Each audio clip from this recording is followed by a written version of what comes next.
তো মই চবকে এটা কথা ক'ব বিচাৰিছোঁ, উবেৰে আজিকালি যি ভাড়া দি আছে, তো চবে উবেৰ বন্ধ কৰি থ'ব লাগে। কোনো চলাব নালাগে উবেৰত ভাড়া। ৰেপিডো মাৰক, অ'লাও মাৰিব পাৰি, কিন্তু অ'লাও ইমান কাম নাই।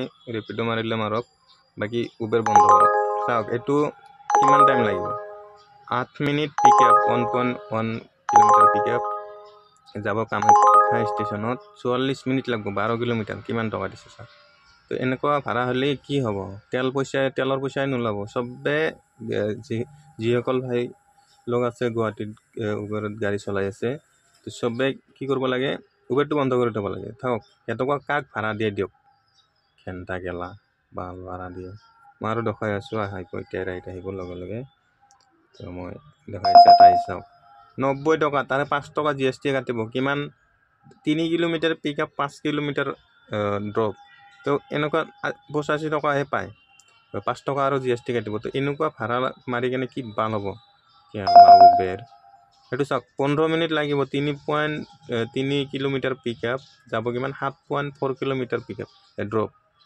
তো এইগিলা ভাড়া 100 টকা। 100 টকাৰ 5 টকা কাটিব, 95। কেলা উবেৰৰ মাথা গৰম হৈছে নেকি চালা চহৰৰ বেটাত? এইটো চাওক, 1.5 কিলোমিটাৰ পিক আপ, 6 কিলোমিটাৰ ড্ৰপ, 112 টকা।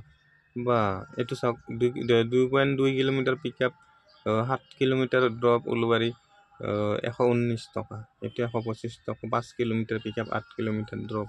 এনেকুৱা ভাড়া হ'লে কি ঘেণ্টা হ'ব কেলা উবেৰ কেলা কি যে কৰিব মন যায়। চবেই সকলে এটা কাম কৰক, যিমান ইউনিয়ন বডি আছে গুৱাহাটীত ড্ৰাইভাৰসকলে, তো চবেই এটা কাম কৰক, যিমান ড্ৰাইভাৰ আছে চবেই উবেৰ বন্ধ কৰি থওক।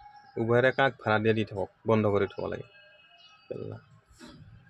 এনেকুৱা ভাড়া মাৰিলে কিবা লাভ হ'ব নেকি চাওক? দিনটো কষ্ট কৰি কেনে চাওক, এইটো কাষ্টমাৰে 30 টকা এক্সট্ৰা টিপ দিছে। টিপ দিয়াৰ পিছতো 120 টকা ভাড়া। এইটো চাওক, 20 মিনিট লাগিব, 10 মিনিট পিক আপ, 20 মিনিট লাগিব ড্ৰপ। এইটো 90 টকাৰ ভাড়া আছিলে। 30 টকাটো কাষ্টমাৰে দিছে। এনেকুৱা ভাড়া মাৰি কি পাল হ'ব? উবেৰ খেদাব লাগে অসমৰ পৰা। গালি ওলাই